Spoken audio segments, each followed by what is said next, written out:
So today we're changing out these two motors on this mini split, and I'm gonna just take you guys with me. First, turn the power off, go to your disconnect. This is our breaker, turn that off. Take all the screws off your cover and take the top off. Slip it up like that. All right, so once you're in, connections, two connections, that one goes to your board, and then it connects into the fan wire, and this wire goes to the fan and gives it power. So took off this little twisty thing. Now once you've identified, it says down, and then you got your up. That one's down, and this one's up. Just take them out of the electrical area. Should be able to just pull right out, just like that. All right. Now let's take off these fan covers. First, fall off. Oh, different. Comes off just like that.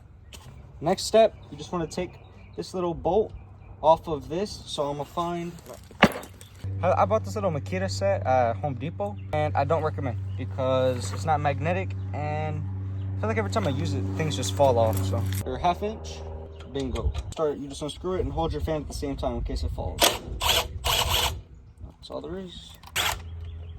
Just fan off. It just has 3 bolts.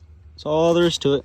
It has 3 bolts, and as soon as you take off those bolts, this is going to fall off. So we want to hold on to this so it doesn't do that. I always start with the bottom because you take off that hold the motor.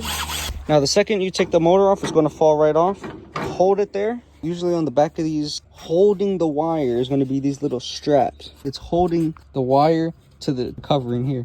So all you want to do is just pry those off. And you'll see, now the wire is free. But don't bend them too much. You don't want to bend these too much, because if you bend these too much, they'll loosen up and they'll break, and then you're screwed. So let's pull that wire out, grab that motor, and gently place it to where it's not in your way. All right, I'll put it right there. Now we're going to do the same exact thing. One, so, and then slowly. All right, just like that. That's how you take out your fan motors. Put that with the old one. Grab your knife. Sounds good to me. Brand new motor, brand new bearings. Gently place that. Put on my track. Put the old motor into the box because I'm probably just gonna scrap it. All right. All right. Don't crush the wire. Gently place it. Box. Put it up. First thing I'm gonna do, I'm gonna put it exactly how it was last time, and then you have your little box here, and that's where the electrical is in. So you just put it in like so. Start with that. Your wire. Basically, we're just gonna do everything we just did, but reverse. By hand. Make sure you screw it on right, because you don't want to screw it on wrong, and then you screw it and mess up the threads. You don't want to. There's a word for it. I don't know the word I'm looking for, but you don't want to misthread it. And you're gonna fucking strip it, and you're gonna be in big trouble. So, you want to get your wire that's running from the back now. Now, so to open the hatch, you just close the hatch. So that little hole right there. That's where you feed your motor cord to the electrical area.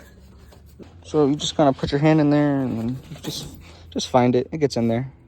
Now just feed your fan motor wire from the fan motor into the hole leading to the electrical. Now you get it.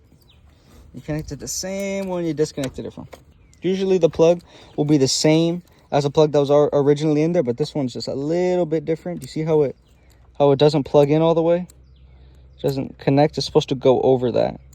So we had to order special plugs, but usually it's no different. It's all the same. So you just plug it in just like that. See, now it goes over. You hear that little click? Click. Now it's good. Once you get that little extension hooked up, you just connect it to the up. You connect it to the plug that goes to the motor. And now you'll hear that little click again. Ready? Ready? Click. Good to go. Now we're just going to do the same exact thing to the other motors.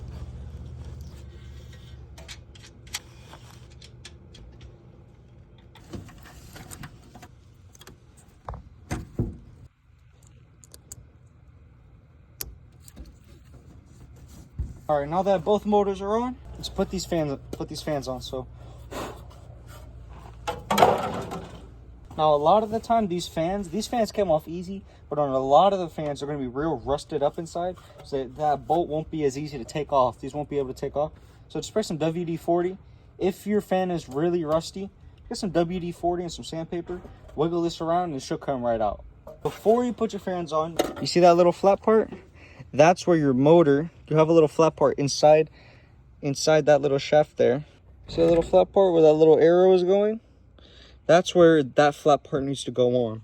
Right where that arrow is pointing is where that little flat part is, and it needs to be like that on almost every motor, if not every motor. I mean, everyone I've ever seen, but nice and tight. Fan doesn't come loose, and we don't got to get called back. I like to. Now your fan motors are on. The next step is to put these covers on. So let's put those on. And that's common sense. So I'm gonna just.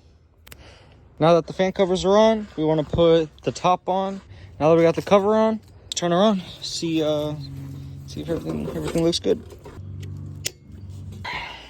So, make sure it's calling for cool. Let's go check our condenser. See if she came on. All right, there it goes. As you can see, the condenser's on. It's not making that weird noise that she was complaining about anymore. So let's change that mini split motor. So if you guys want more videos like this, just let me know in the comments, and I can start making more videos like this. I post on Instagram and TikTok right now. So I mean, if you guys want more videos, just let me know and I'll make more. But thank you for watching.